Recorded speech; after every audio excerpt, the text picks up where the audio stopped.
밝았습니다. 새해가 밝았습니다. 네. 늘 이맘때면 우리 안에 새로운 각오와 결단들을 하게 되지요. 그러나 또 새해를 이제 한 해를 결산할 때가 되면 늘 우리 마음 안에 후회함이 있고 또 아쉬운 마음이 있고 뭐 그러는 게 우리네 인생이죠. 그리고 내가 목표했던 것을 이루지 못한 내 자신을 보면서 참 한심하다라고 하면서 자포자기하면서 인생을 포기하려고 하는 그런 어리석은 자들도 있게 마련이죠. 여러분, 인생은 다 그렇습니다. 우리가 뭔가 새로움을 추구하지만 자신의 계획대로 살아가는 사람들이 거의 없다라는 것입니다. 우리 인생에 100% 만족된 인생이 없다라는 거예요. 여러분은 무엇을 위해서 작년 한 해 열심히 살아오셨습니까? 나름 여러분 열심히 살아오셨다고 그렇게 아마 고백들을 하실 거예요. 그런데 여러분 만족들 하십니까? 작년 한 해, 난 만족한 한 해를 보냈어 라고 그렇게 당당하게 이야기하실 수 있는 분 계십니까? 뭔가 아쉽지 않습니까? 후회스럽고 이게 우리네 인생이라고요. 우리네 인생은 100% 만족하다라고 그렇게 말하는 사람이 없다라는 것입니다. 어떤 사람이 직장에 있는 동료의 이 구두를 보니까 너무 보기 좋은 거예요. 그래가지고 이제 큰 마음 먹고 구두를 하나 장만을 해서 구두를 신었습니다. 그런데 딱 구두를 신고 보니까 이 양복이 잘 어울리지 않는 거예요.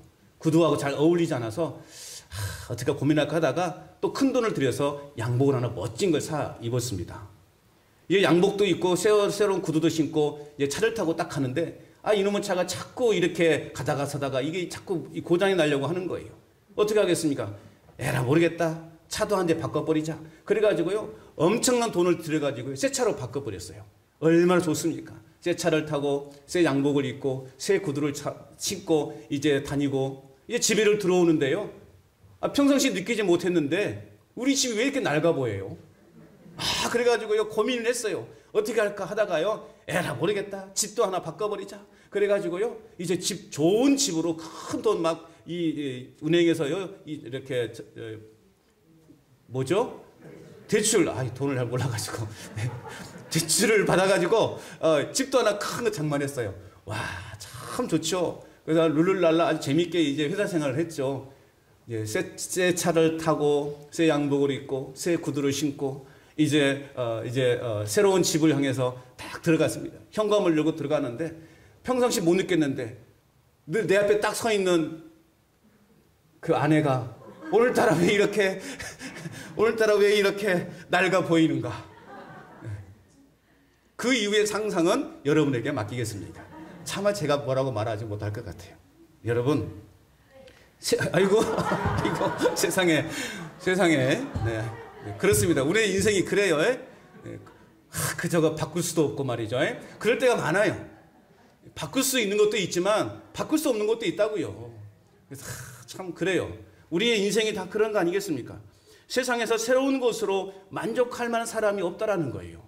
여러분 작년에 우리가 조금 손해를 보고 조금 실패하고 좀 아쉬움 남다 하더라도요. 여러분 그것이 너무 붙잡혀 있지 말자고요.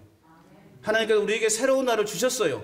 새로운 한 해를 주셨기 때문에 또 새로운 마음으로 살아가면 되는 거예요. 여러분 작심삼일이란 말이 있잖아요. 이 작심삼일만 잘해도요 성공해요. 3일 열심히 했다가 하루 쉬고 또 3일 열심히 했다가 하루 쉬고 그러면 되지 않습니까? 3일 열심히 하고 계속 쉬는 것보다 3일 열심히 하고 하루 쉬었다가 또 3일 열심히 하고 또 하루 쉬고 그러면 여러분 되는 거예요. 기도도요 3일 열심히 하시고 하루 쉬시고 3일 열심히 하시고 또 하루 쉬시고 그러면 돼요. 아멘. 교회는 그러지 마세요. 교회는 3일 열심히 나오고 하루 쉬고 그러지 마세요. 교회는 꾸준하게 나오셔요. 꾸준하게 나오셔야지 은혜가 됩니다. 자, 그렇다고 해서 새 결심, 새 희망 이런 것들 아예 갖지 말라는 것은 아닙니다. 성경에 보면 이 새 것이라는 말이 참 많이 등장하게 돼요. 새 노래, 새 일, 새 피조물, 새 계명, 그리고 새 하늘과 새 땅 이런 새로운 단어들이 많이 등장을 하게 됩니다. 그런데 성경에서 말하는 이 새로움이라는 단어의 의미는 그저 우리가 낡은 옷을 벗고 새 옷을 입고 낡은 구두를 벗고 새 신을 신는다는 그런 의미가 아니에요. 더러운 것을 깨끗하게 닦아서 새 것으로 만든다? 그런 의미가 아닙니다. 성경에서 말하는 새 것이라는 것은요, 질적으로 새로운 것을 말하는 거예요. 완전한 새로움을 말하는 거예요.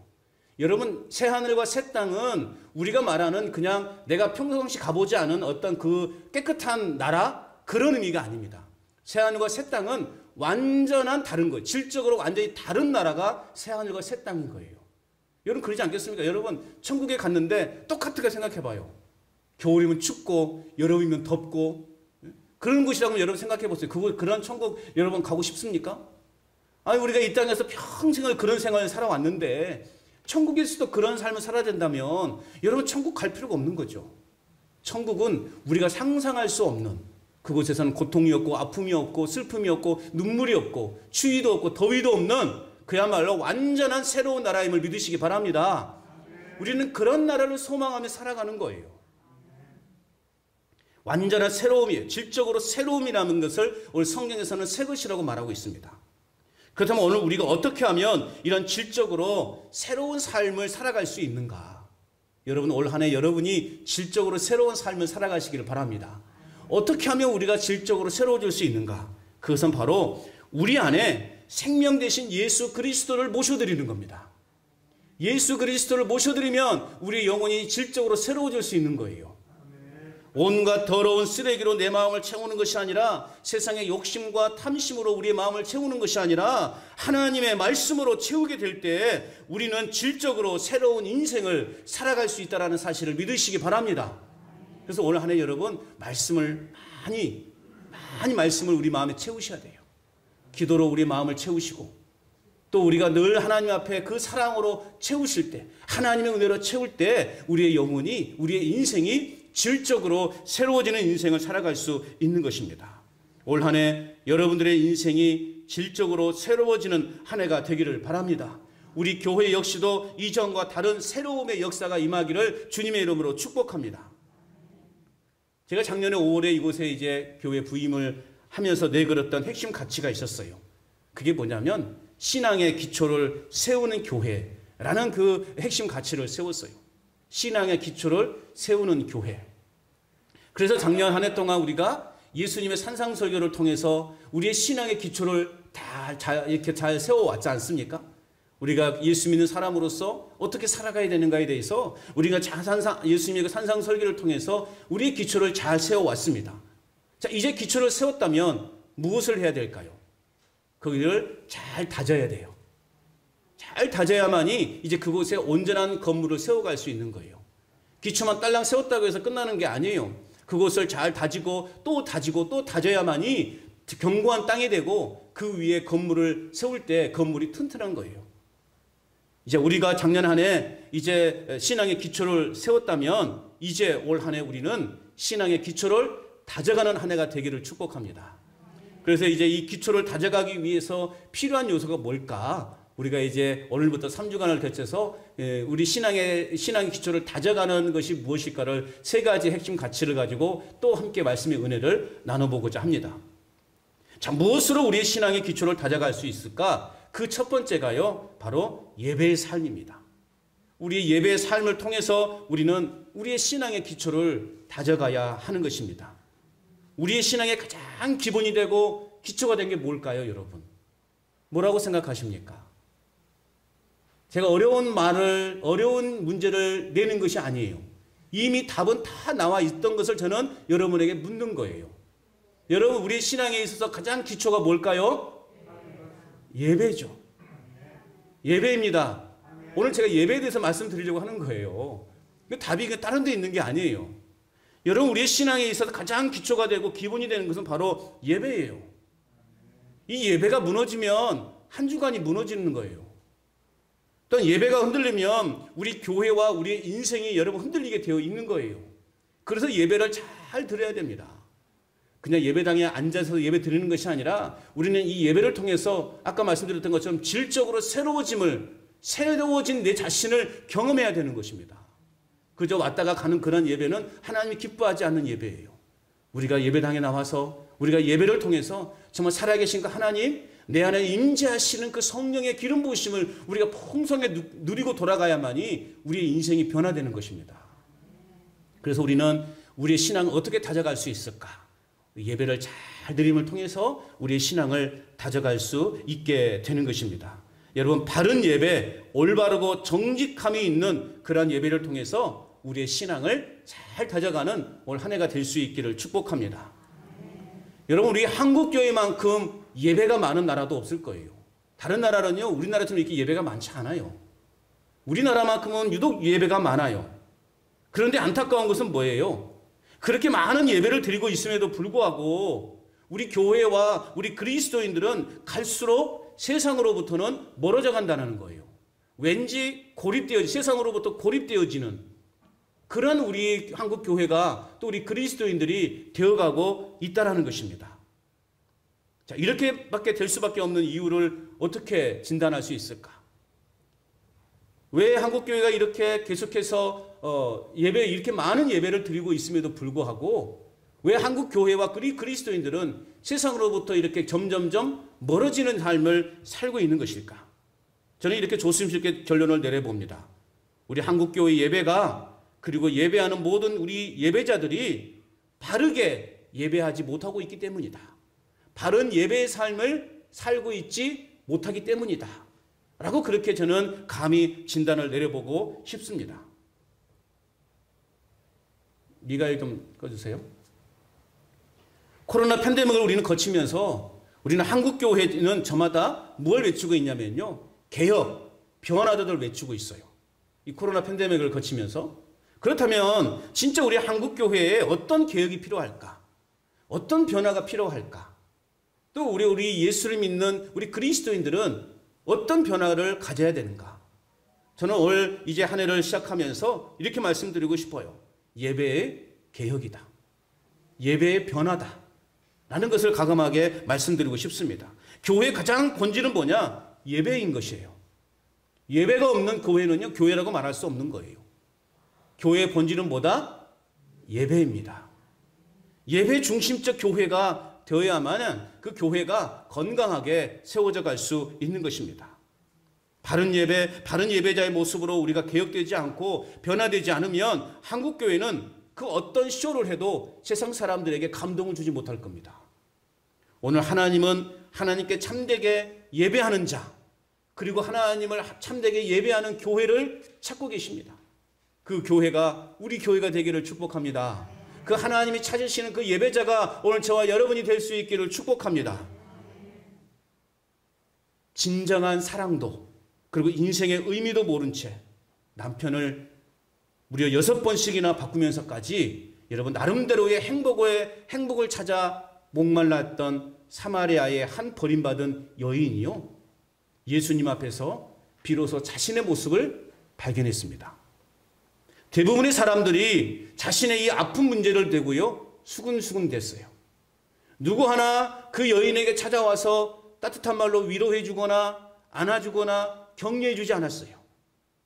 그 어디에서도 따뜻하게 인격적으로 대해주는 사람이 단 한 사람도 없었습니다.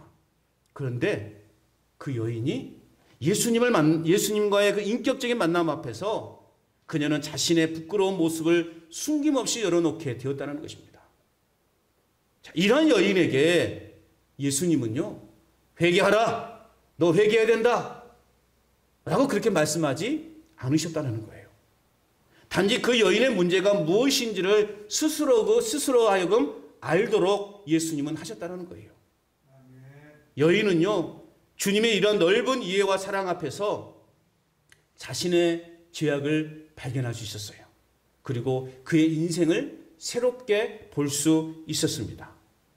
그녀의 눈이 새롭게 떠지자 그녀의 대화의 내용이 달라졌습니다. 인생의 문제를 해결할 수 있는 물을 찾던 이 여인은 이제는 예배의 내용으로 그 대화의 주제가 바뀌게 되었다는 거예요.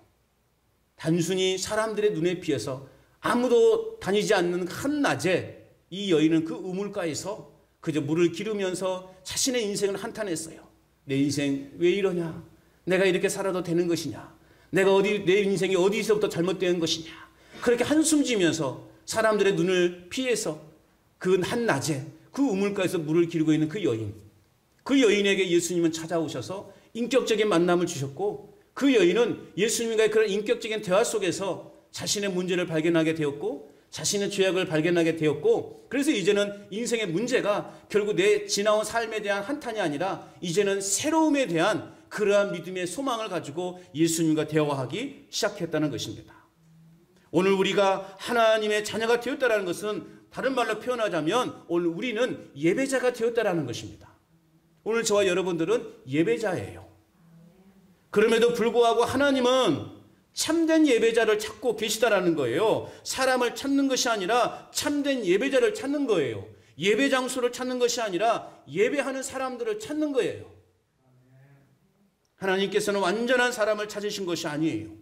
하나님은 자신이 죄인임을 인정하고 하나님만을 전적으로 의지하고 또 헌신적으로 순종할 수 있는 그런 사람을 찾는 것입니다.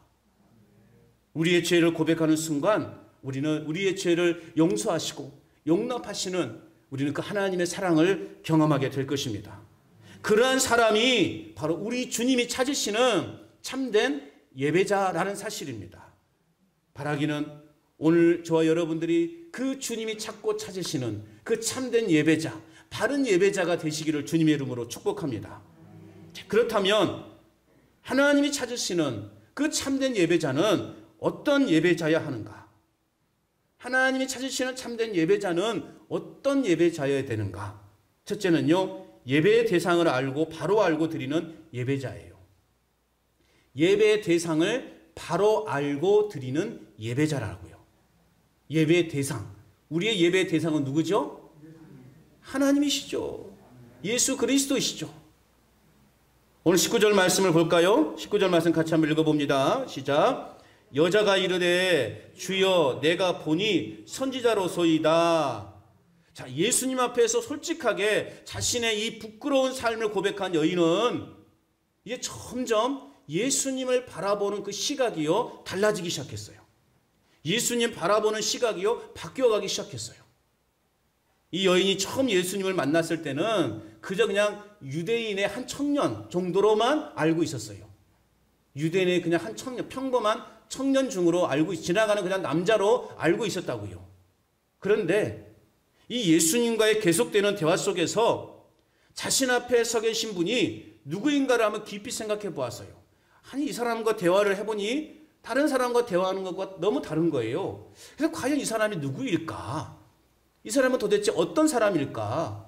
라고 그렇게 이제 깊이 있게 생각을 해보게 된 거예요. 그리고서는 이 여인이 그러면 이 사람이 선지자인가? 라고 그렇게 생각하게 된 거예요. 평범한 유대인의 한 청년으로 생각했던 그 예수님이 이제는 선지자인가? 라는 시각으로 바뀌기 시작했다는 거죠. 당시 많은 유대인들은 예수님을 세례 요한이네, 엘리야네, 선지자나 이런 사람 중에 한 사람으로 이렇게 부르고 있었어요. 비록 아직은 예수님을 메시아로 온전히 이해하지는 못했지만 이 여인의 내면에는 지금 여러 가지 변화됨의 그 과정이 이렇게 일어나고 있는 거예요. 여러분, 우리가 예배는 이런 변화가 있어야 되는 거예요. 예배는 변화가 있어야 돼요. 변화됨을 경험해야 돼요. 내가 이전에 몰랐던 것을 새롭게 알고 내가 그동안 미처 깨닫지 못했던 예수님에 대해서 또다시 깨닫고 그러면서 우리가 예배가 차츰차츰 이런 변화된 모습을 우리는 가져야 되는 것입니다. 참된 예배자는 뭐냐? 그래서 예수님이 누구신지를 알아가는 데서부터 시작되는 것입니다. 여러분, 예수님이 누구십니까? 예수님이 누구십니까? 이 예수님이 누구신가를 알아가는 데서부터 참된 예배자로 변화되어 가는 거예요. 예수님을 서서히 알아가고 있는 이 여인의 이제 변화된 모습을 한번 보십시오. 20절 말씀 같이 읽어볼까요? 20절입니다. 시작. 우리 조상들은 이 산에서 예배하였는데 당신들의 말은 예배할 곳이 예루살렘에 있다 하더이다.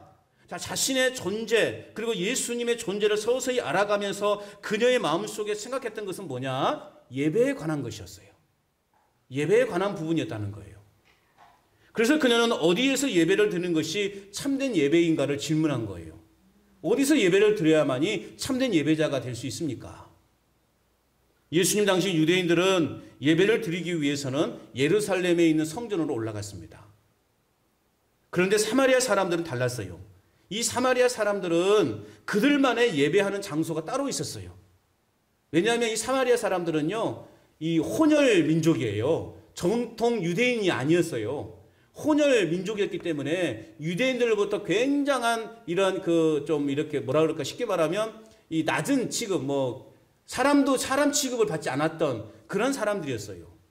그러니까 그 예루살렘에 있는 그 성전에서 예배를 드려야 되는데 이 사마리아 사람들은 이 유대인들이 있는 그곳에 들어가지를 못하는 거예요. 왜요? 사람 취급을 안 하니까. 너희들은 우리와 다른 민족이라고 아주 낮게 이렇게 처리했기 때문에 감히 유대인들이 모여있는 그 공간으로 들어가지 못했던 거예요. 그래서 이 사마리아 사람들은요, 다른 곳에서 그들만의 예배하는 장소가 있었다는 거예요. 사마리아 사람들은요, 모세 오경의 전통을 따랐어요. 그래서 아브라함이 처음으로 예배드렸던 장소, 바로 그 그리심산 쪽 산 아래쪽에 세겜이라는 곳이 있었는데요. 그곳에서 그들은 예배를 드렸다고요. 이 세겜은 신명기 11장 29절과 또 여호수아서 8장 33절의 말씀에 의하면 이 산은 이스라엘 사람들이 여호수아의 지도 아래 가나안에 입성했을 때 목표로 삼았던 곳입니다. 그래서 그 세겜에 정착을 하게 되는 거죠. 그곳에서 이제 가나안 땅을 점령해 가는 겁니다. 그렇기 때문에 역사적 배경으로 비추어 보면 이 산은 하나님이 선택하신 장소로 이 사마리아 사람들은 여기고 있었던 것이죠. 그래서 그곳에서 그들은 예배하고 있었습니다. 아까도 말씀드렸지만 유대인들 그 틈바구니에 끼일 수 없는 그들은 그러한 모습들이었기 때문에, 신분들이었기 때문에 그들은 따로 예루살렘 성전에서 예배하지 못하고 다른 곳에서 예배하고 있었단 말이에요. 그런데 이 여인은 지금껏 계속해서 이 그리심산에서 예배를 드려왔지만 그 내면 속에는요, 참된 예배를 향한 갈급함이 여전히 남아있었다는 거예요. 뭔가 채워지지 않는 그런 영적 갈급함이요, 그 여인의 마음속에 남아있었던 것 같아요. 참된 만족함이 없었던 것이죠. 예배를 드려도 마음에 채움이 없었던 거예요. 그런데 그 그리심산에서의 그들의 예배는 잘못된 것이었죠. 그렇기 때문에 오랜 세월 예배를 했어도 제 용서나 또 하나님의 은혜에 대한 경험이 그들에게는 없었던 거예요. 여러분, 우리가 예배 속에서 이 하나님의 은혜를 경험하지 못하면, 또 우리의 죄 용서함을 받지 못하면 우리의 예배는요, 의미 없는 예배가 될 수밖에 없는 거예요. 자, 이 말을 들은 예수님께서는 27절에 또 21절에 이렇게 말씀하시죠. 21절 말씀 같이 읽어볼까요? 시작. 예수께서 이르시되 여자여 내 말을 믿으라. 이 산에서도 말고 예루살렘에서도 말고 너희가 아버지께 예배할 때가 이르리라. 아멘. 자, 예수님의 이 말씀의 의미는 뭐냐? 예배하는 장소가 중요하지 않다라는 것입니다.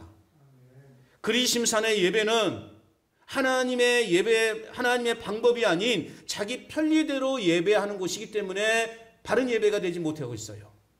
또한 예루살렘의 예배는 뭐냐? 예루살렘의 예배는 형식적이고 위선적이고 또한 거짓과 부패로 가득한 예배였다는 것이죠.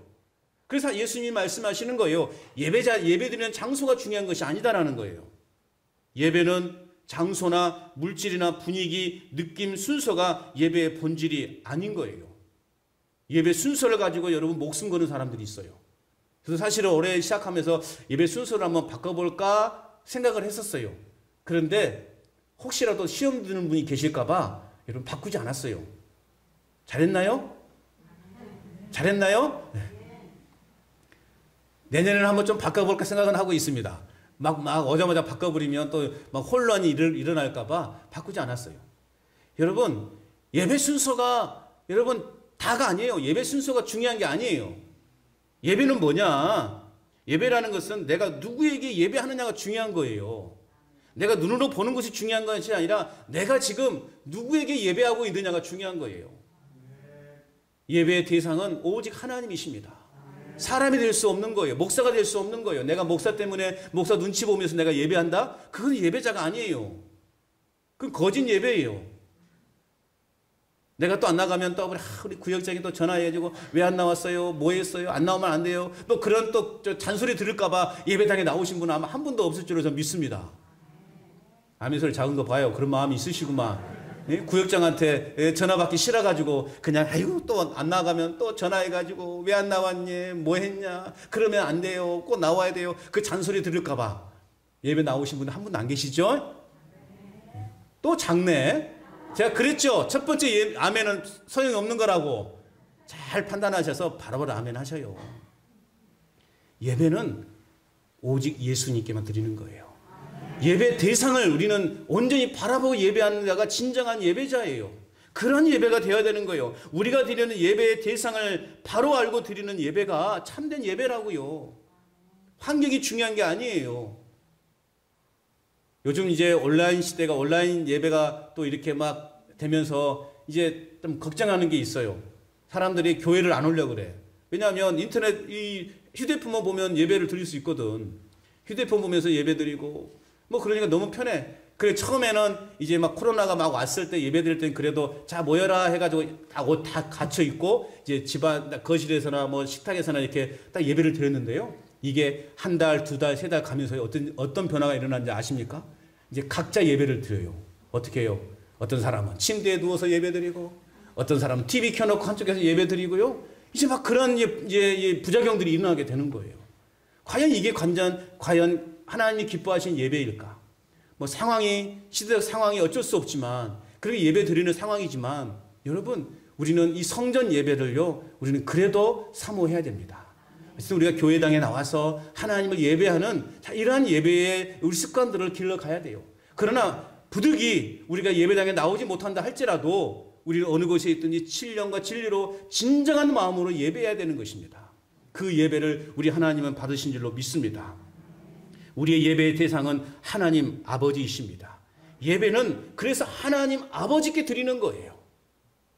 자, 22절 말씀 읽어볼까요? 22절입니다. 시작. 너희는 알지 못하는 것을 예배하고 우리는 아는 것을 예배하노니 이는 구원이 유대인에게서 남이라. 이제 말씀 그대로 사마리아인들은 알지 못하는 것을 예배했지만 유대인들은요 아는 것을 예배했다라고 그렇게 말씀하고 있는 거예요. 이는 곧 예배의 대상이 누구인지를 알고 예배했다라는 것입니다. 예배와 관련해서 가장 중요한 것은 뭐냐? 누구에게 예배하는 거예요. 예배하는가예요. 그리고 우리가 어떻게 예배해야 되는가? 그리고 왜 우리가 예배 드릴 것인지를 먼저 바르게 생각해야 돼요. 누구에게, 어떻게, 왜 예배를 드려야 되는가를 우리는 먼저 생각하지 않으면 우리는 바른 예배로 드릴 수 없는 거예요. 그냥 형식적으로 시간만 때우다 가는 그런 시간이 될 수밖에 없다는 거예요. 이것이 관과될 때 예배 장소와 형식이 아무리 거창한들 그것은 알지 못하는 것을 예배하고 시간만 낭비하는 예배가 되고 마는 거예요. 이런 마음이 이런 것을 분명히 깨닫지 못하고 예배할 때 아무리 화려한 그러한 곳에서 예배 드린다 할지라도 그 예배는 죽어있는 예배라고 밖에 할 수 없는 거예요. 그것은 하나님을 향한 예배가 아니라 인간을 위한 인간의 행위일 수밖에 없다는 것을 우리는 기억해야 됩니다. 그래서 우리는 어떤 예배자가 되어야 되는가? 예배의 대상을 바로 알고 예배하는 자가 되어야 하는 것입니다. 또한 하나님이 찾으시는 예배자는 어떤 예배자인가? 둘째는요, 영과 진리로 드리는 예배자예요. 어떻게 드리는 예배라고요? 영과 진리로 드리는 예배자입니다. 23절 같이 읽어봅니다. 시작.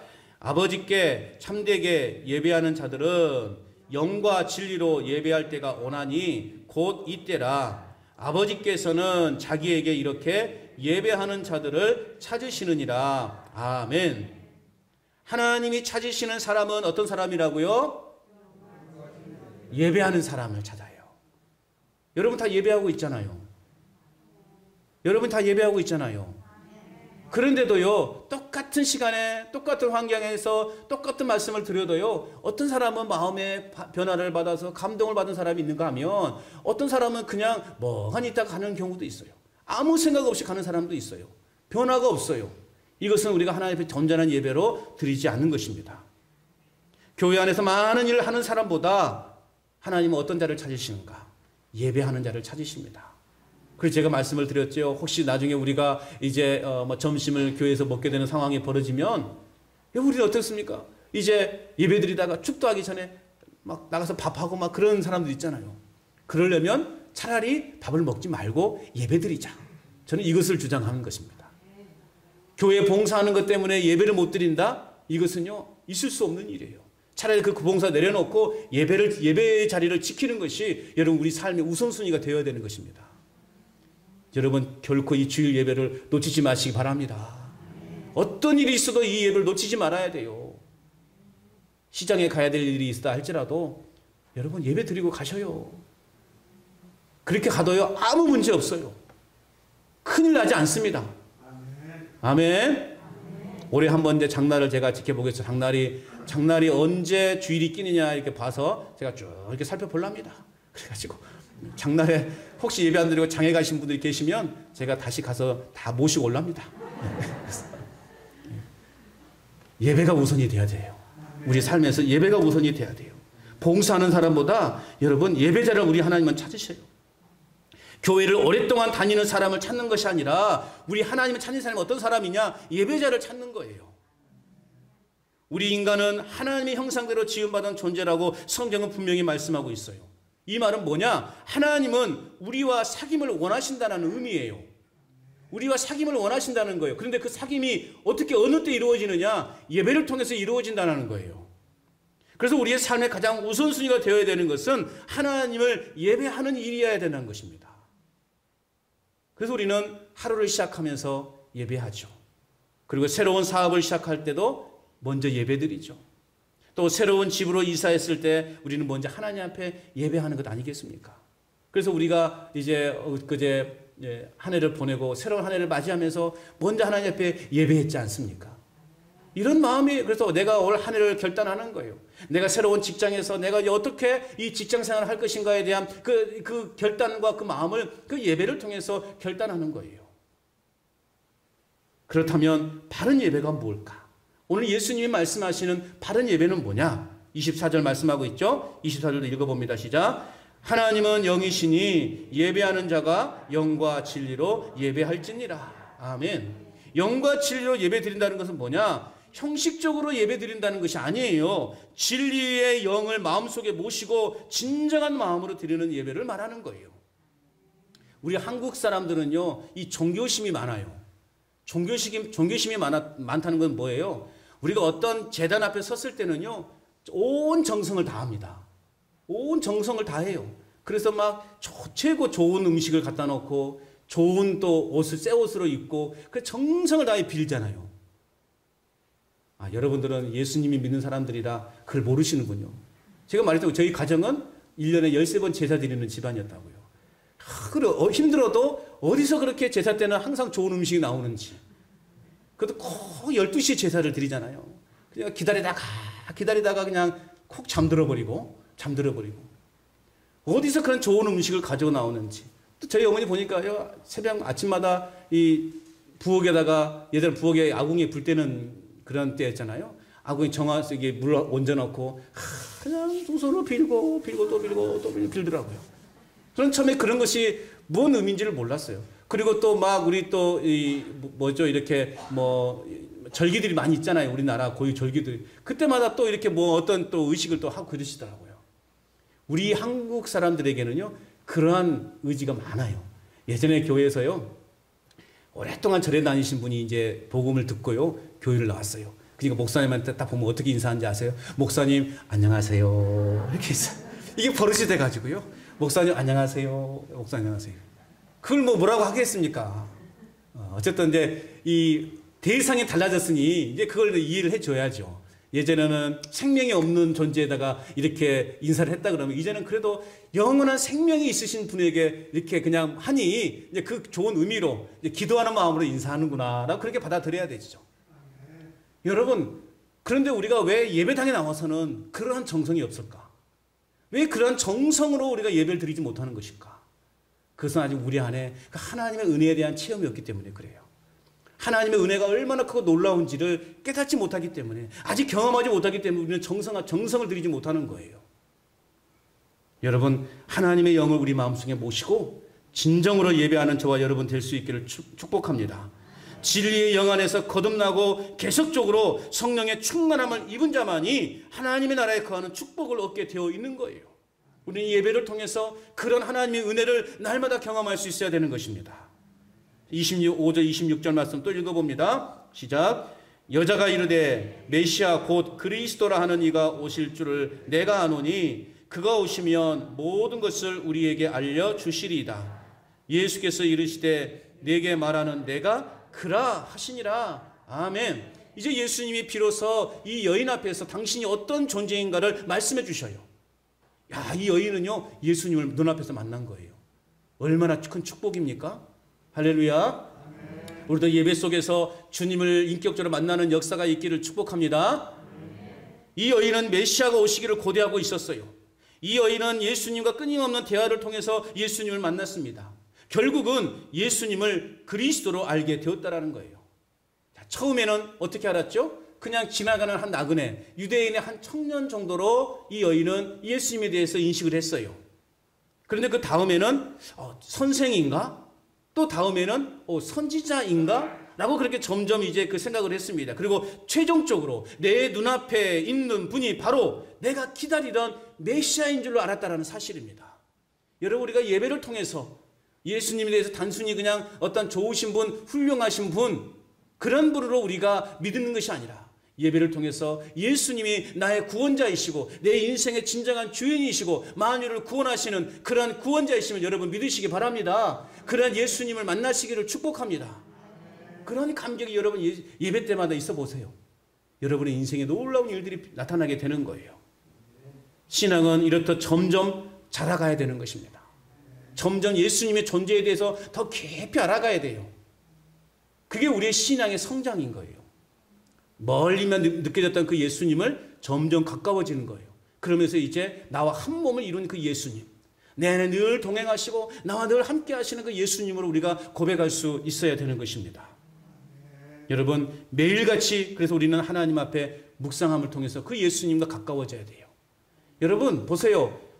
맨날 만나는 사람이 할 말이 많습니까? 어쩌다가 만난 사람이 할 말이 많습니까? 매일같이 만난 사람이 할 말이 많아요? 어쩌다가 한 번 만난 사람이 할 말이 많아요? 매일 만난 사람이 할 말 많아요. 뭔 말이 그렇게 많은지 내일 만나도 또 할 말이 있고 내일 만나도 또 할 말이 있고 그런 거 아니겠어요? 그런데 여러분 어쩌다가 한 번 만나보세요. 안녕하세요. 잘 지내시죠? 건강하시죠? 할 말이 없어요 이제. 그냥 먼 산만 바라보고 있는 거예요. 그냥 뭐만 그냥 쓸데없는 종이만 찢어 쌓고 그러는 거 아니겠습니까? 여러분 하나님과 우리 관계도 마찬가지예요. 하나님은요 우리와 늘 교제하고 싶다. 내가 너와 늘 사귀고 싶다. 그렇게 말씀하고 있는 거예요. 그러니까 늘 예수님과 함께 사귐이 있어야 되는 거예요. 그 사귐이 무엇으로 이루어질 수 있어요? 예배를 통해서 이루어질 수 있어요. 또 무엇보다 우리는 말씀을 통해서 이루어질 수 있는 거예요. 그 말씀이 날마다 우리의 삶 속에 함께 할 때 우리는 하나님과 가까워지는 거예요. 하나님과 할 말이 많아지는 거예요. 하나님이 찾으시는 예배자로 나아갈 수 있기를 축복합니다. 또한 하나님이 찾으시는 참된 예배자는 어떤 예배자일까? 세 번째는요. 변화된 삶을 바라며 드리는 예배자예요. 어떤 삶이라고요? 변화된 삶. 변화된 삶을 바라며 드리는 예배자예요. 자, 오늘 예수님을 만났습니다. 내 앞에 계신 분이 내가 기다리는 그 메시아라는 사실을 알았어요. 그렇다면 이 여인의 삶이 어떻게 됐을까요? 28절, 30절 말씀 같이 읽어봅니다. 시작. 여자가 물동이를 버려두고 동네로 들어가서 사람들에게 이르되 내가 행한 모든 일을 내게 말한 사람을 와서 보라. 이는 그리스도가 아니냐 하니 그들이 동네에서 나와 예수께 오더라. 할렐루야. 여러분 보십시오. 상처투성이었던 이 여인이 이제는 어떤 사람으로 변화되었어요? 예수님을 증거하는 사람으로 변화되었다고요. 물동이를 버려두고 사람들이 사는 곳으로 뛰쳐 들어갔어요. 우물가는 이 여인의 삶의 터전이었습니다. 그리고 육신의 갈증을 해소해주는 역할도 하는 곳이었습니다. 그리고 이 물동이는 여인의 삶을 지탱해주는 소중한 도구였어요. 그러나 이 여인은 과감하게 메시아를 증거하기 위해 물동이를 버렸고 그 우물가를 떠나서 동네로 들어갔단 말입니다. 평소에 사람들과 접촉을 꺼렸던 이 여인은 어땠습니까? 사람을 만나기 위해서 동네로 들어갔다. 이 사실은요 놀라운 것이에요. 오늘 이 우물가에 왜 왔어요? 사람들의 눈을 피해서 그저 아무도 없는 시간에 물을 기르러 나온 거예요. 그런데 이 여인이 예수님을 만남을 통해서 그가 가진 모든 것을 다 버려두고 오직 예수 복음을 들고 마을로 들어갔다는 거예요. 이는 예수님을 믿는 사람의 기적인 것입니다. 이것이 바로 예배의 결과입니다. 오늘 예배를 드렸지 않습니까? 우리가 은혜를 받았지 않았습니까? 그러면 이 은혜 받은 것을 어떻게 해야 됩니까? 동네로 들고 나가야죠. 세상으로 들고 나아가야 되죠. 그래서 내가 만난 예수님, 내가 경험한 예수님을 세상 사람들에게 전해야 되죠. 이게 바른 예배자의 삶이라는 거예요. 예수 그리스도를 내 자신의 구세주로 믿음으로 그리스도 안에서 하나님과 관계가 회복된 사람들이라면 우리는 당당하게 하나님의 이 복음의 말씀을 세상으로 나아가야 하는 것입니다. 영과 진리로 드려진 예배라면 그 예배는 교회 밖 자신의 삶으로 연결될 수밖에 없다라는 거예요. 교회 밖의 삶으로 이어지지 않는 예배라면 우리가 교회 안에서 아무리 여러분 거룩하게 예배 드렸을지언정 그 예배는 알지 못하는 것을 예배하는 부닥거리에 지나지 않는 그 예배에 불과하다는 것을 우리는 기억해야 돼요. 진정한 예배는 우리가 예배를 끝나고 교회 문을 나가면서부터가 진짜 예배의 시작인 거예요. 지금의 이 예배는요, 그냥 준비 단계인 거예요. 지금은 예배 준비 단계예요. 우리가 어떤 이틀 나가기 전에 막 밥을 먹기도 하고 그러잖아요. 그러면 힘을 비추기 위해서 이제 우리가 일어나가잖아요. 그죠? 여러분들은 바빠가지고 밥 먹을 시간도 없이 일을 하죠? 제발 밥도 드시고 일을 하십시오. 지금의 단계가 바로 그런 단계예요. 지금 우리가 예배드리는 단계는 지금 열심히 준비하는 단계, 그리고 우리가 딱 축도를 마치고 나아갈 때 이제 비로소 우리의 예배가 시작되어지는 거예요. 그래서 그걸 우리는 뭐라고 말하냐? 삶이 곧 예배다라고 그렇게 말해요. 따라서 봅시다. 삶이 곧 예배다. 삶이 곧 예배인 거예요. 우리는 교회당 문을 나가면서부터 예배가 시작되는 거예요. 그래서 일주일 동안 예배의 삶을 살아가야 되는 것입니다. 그럴 때 우리의 신앙이요, 단단하게 다져져 갈 수 있게 되는 것입니다. 여러분, 복음을 만난 사람은요, 그 자신이 또 복음이 되어서 새로운 사람들에게 이 복음을 흘러보내야 되는 거예요. 참된 예배자는 반드시 삶의 변화가 나타나게 되어 있는 거예요. 그래서 우리는 사람들에게 하나님을 보여줄 수 있는 거예요. 제가 지난번에 말씀드렸죠. 옆에 있는 안 믿는 사람들이 야, 하나님 보여줘봐 라고 말하면 어떻게 하라 그랬어요? 잊어버렸죠. 믿지 않는 사람들이 우리에게 너 하나님 좀 보여줘봐 그러면 어떻게 하라 그랬어요?